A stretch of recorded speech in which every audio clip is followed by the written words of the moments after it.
हेल' लोगोफोर, नोंथांमोनखौ आंनि चेनेलाव बरायबाय। आं नोंथांमोननि गेजेराव मोनसे बर'नि गोदान शर्ट फिल्मनि आपडेट लानानै फैदों। आं आसा खालामो नोंथांमोनहा आंनि भिडिअ'खौ जोबजासिम नायलांगोन।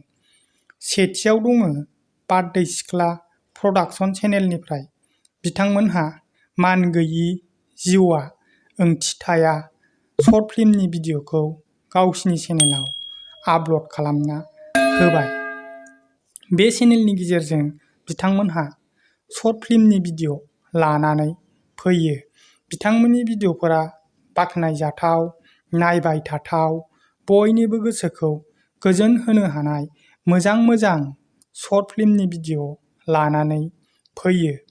बेबायदिनो बिथांमोनहा बयनिबो गेजेराव बयजोंबो मोजां मोनजानाय मोजां भिडिअ' लानानै फैबाय थानो हाथों। बे चेनेलनि लिंकखौ आंनि चेनेलनि डिसक्रिपसनाव होनानै दोनदों। नोंथांमोनहा थांना नायनो हागोन।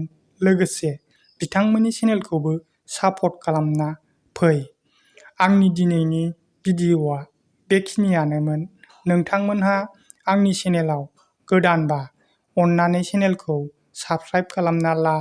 लोगोसे खाथिनि बेल आइकनखौबो अलाव थुनानै हो। आं नोंथांमोननि गेजेराव बेबायदिनो बर'नि गोदान शर्ट फिल्मनि आपडेट लानानै फैबाय थागोन।